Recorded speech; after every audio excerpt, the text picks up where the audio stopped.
En France, l'Assemblée nationale a rejeté une motion de censure déposée par les partis de gauche contre le nouveau gouvernement dirigé par Elisabeth Borne. Les feux de forêt qui ravageaient le Portugal ont enfin été maîtrisés, mais face au nouvel épisode caniculaire, le gouvernement reste vigilant. Face à une nouvelle vague de contamination, l'Union européenne recommande un deuxième rappel de vaccin contre le Covid-19 pour toutes les personnes de plus de 60 ans.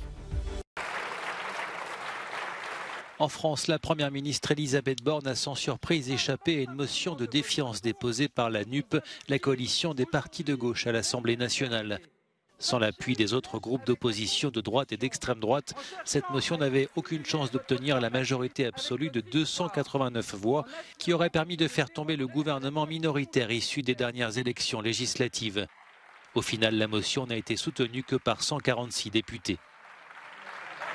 Les élus de gauche dénoncent le manque de légitimité de la première ministre nommée par Emmanuel Macron. Celle-ci a dénoncé un obstacle au travail parlementaire.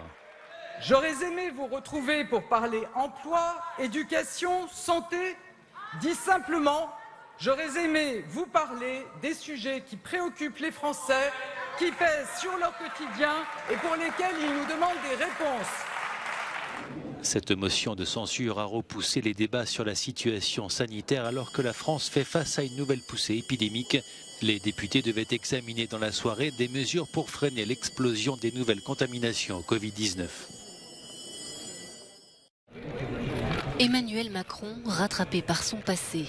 Le président français est l'un des dirigeants internationaux éclaboussés par le scandale des Uber Files.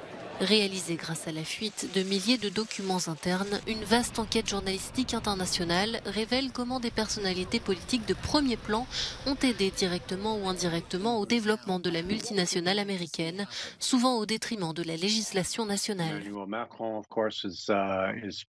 Emmanuel Macron, bien sûr, a un rôle important dans cette affaire, mais aussi Joe Biden et une dizaine d'anciens membres du personnel de l'administration Obama.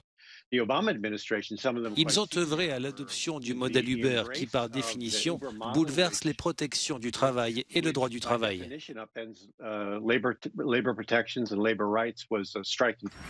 Comme l'a révélé le journal Le Monde, Emmanuel Macron a largement œuvré en coulisses pour la société de VTC entre 2014 et 2016 lorsqu'il était ministre de l'économie.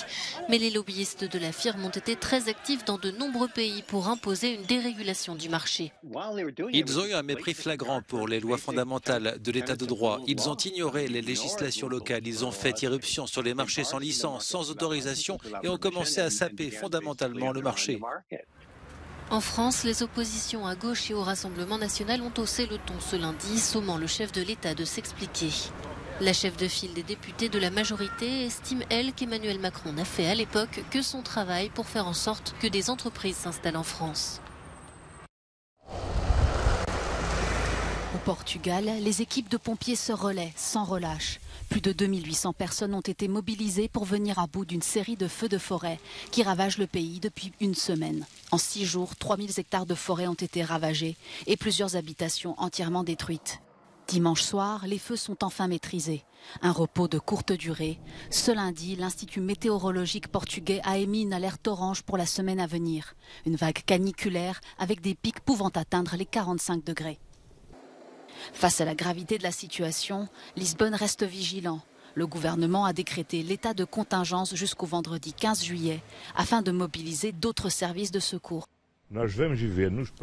Ces prochains jours, nous allons vivre dans des situations de risque maximum et donc toute négligence pourra provoquer un incendie de grande envergure. Et là, il n'y aura plus aucun moyen, ni au Portugal, ni dans le reste du monde, d'éteindre ces incendies qui gagnent en dimension et en calamité. Le Portugal a aussi demandé à l'Union européenne d'activer son mécanisme de protection civile commune. Elle pourra ainsi obtenir l'aide de l'Espagne qui vient de lui envoyer 2 de ses avions bombardiers d'eau.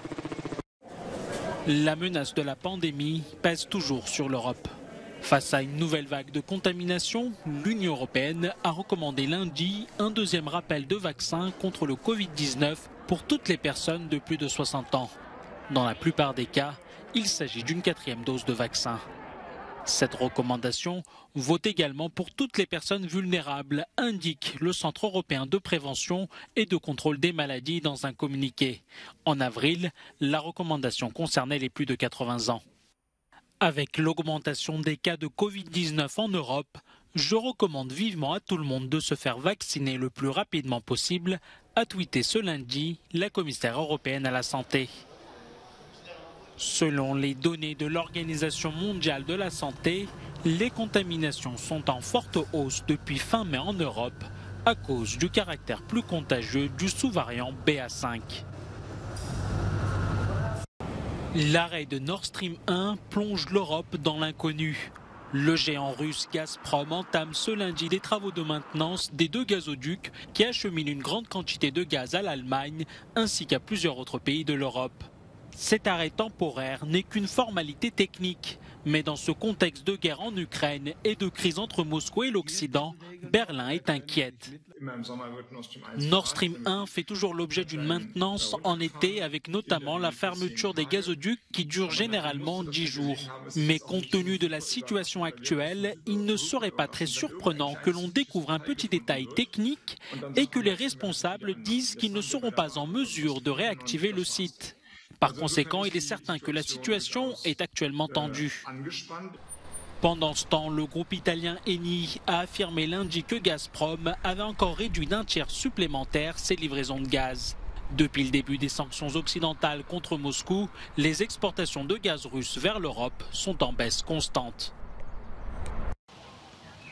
Ce parc de logements situé à Szeged au sud de la Hongrie est alimenté en électricité grâce à une énergie propre et durable, la géothermie. L'utilisation de cette ressource devrait à terme s'étendre dans un pays fortement dépendant du gaz et du pétrole russe. D'ici à 2023, la géothermie pourrait ainsi fournir en électricité plus de 27 000 appartements de la ville de Szeged. Ces logements ont été construits dans les années 80. Depuis, nous avons brûlé des millions de mètres cubes de gaz russe pour chauffer les appartements qui s'y trouvent. L'année dernière, nous avons foré un puits et dorénavant, nous obtenons une énergie propre et indépendante sous nos pieds. Elle est renouvelable et locale. Démonstration dans un appartement. Gabriella ne voit aucune différence par rapport au gaz.